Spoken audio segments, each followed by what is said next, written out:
Queridos irmãos e irmãs, bom dia, boa tarde, boa noite, conforme a ocasião em que escutarem a nossa reflexão da homilia deste domingo, dia 8 de 11 de 2020. Ainda estamos no tempo comum, já bem próximo do Advento. Terminando já mais esse ano litúrgico e no final desse mês já iniciar o novo ano litúrgico, no dia 29 de novembro, o último domingo desse ano. Então esse 31º domingo do tempo comum já vai apontar para o fim, a consumação da história, né?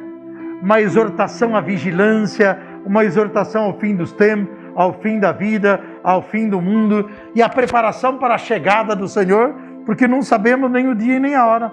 E eu diria que a temática, poderíamos dizer, como as virgens prudentes, estar sempre em vela, vigilantes, de lâmpadas acesas, porque não sabemos que hora o Senhor virá. A primeira leitura louva a busca da sabedoria proveniente de Deus, que está ordenada ao serviço, não a sabedoria humana, a sabedoria das coisas vãs, mas a sabedoria sábio. É o livro da sabedoria, capítulo 6, versículo 12 a 16. Sábio é aquele que perscruta os desígnios de Deus para a sua vida. Aquele que não desperdiça a vida com coisas vãs e está empenhado no serviço divino e à espera de Deus.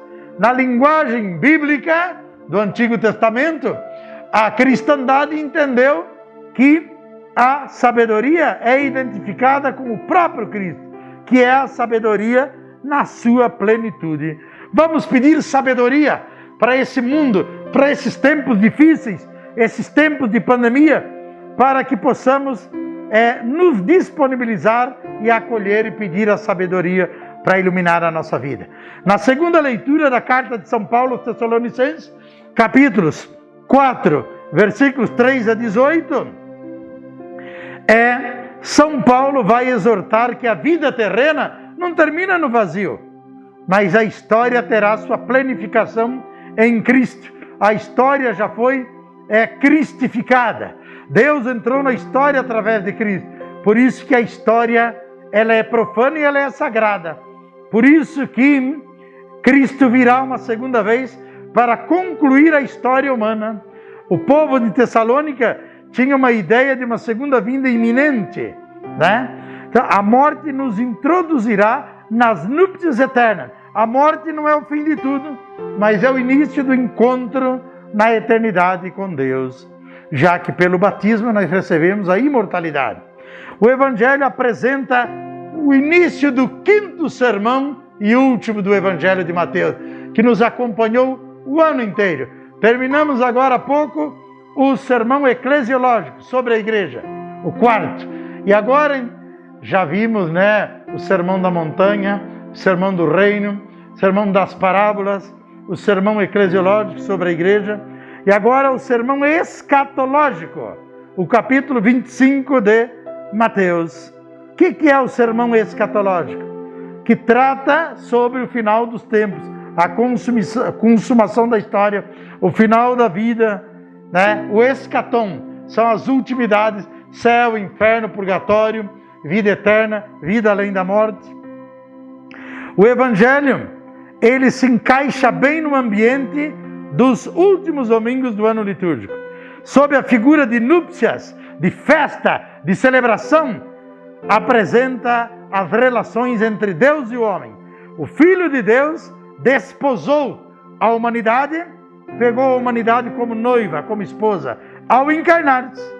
Depois consumou essas núpcias lá no sangue da cruz, remindo todos nós, homens e mulheres. E pela cruz nos conectou definitivamente a si, reunindo-nos na igreja, sua mística esposa. Assim a existência é uma vigilância, uma vigilante espera do esposo, ocupada em boas obras, que são o óleo que alimenta a lâmpada da fé. Sem o óleo que alimenta a lâmpada da fé, a fé se apaga e aí nós não somos vigilantes. Fala das virgens prudentes e das imprudentes.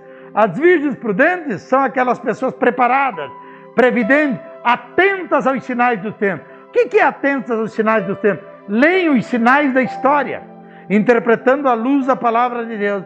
Representam o cristão que acendeu um dia a fé, a chama da fé no batismo e não deixou apagar nunca mais.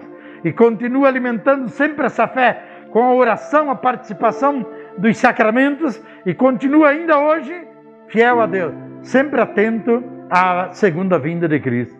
As virgens imprudentes ou imprevidentes ou acomodadas são aquelas que julgam que no momento oportuno haverá alguém que as ajude. Elas representam o cristão despreocupado com a realidade profunda. Apenas se contenta de ter aceso a chama na fé do batismo, mas hoje não participa mais da missa, não está nos grupos de reflexão, não atua na ação evangelizadora, não atua nas pastorais, não se estabiliza por ninguém e por nada. Muitas vezes Cristo cruza o seu caminho e vai ao encontro dele, mas ele, distraído, não o reconhece.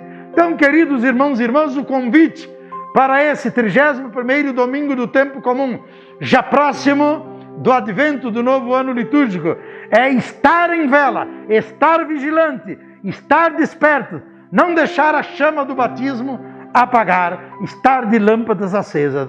Um abraço grande a todos e a todas. E quero falar a todos e a todas que nós já estamos retomando com todo o cuidado, usando os equipamentos de proteção individual, porque a pandemia não terminou.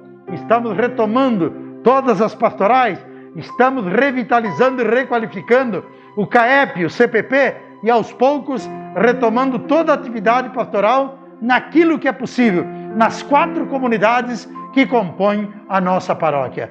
Um abraço grande e não esqueçam de vir na secretaria e apanhar a sua novena de Natal para começar a fazer a sua novena de Natal. Um abraço grande, Deus os abençoe.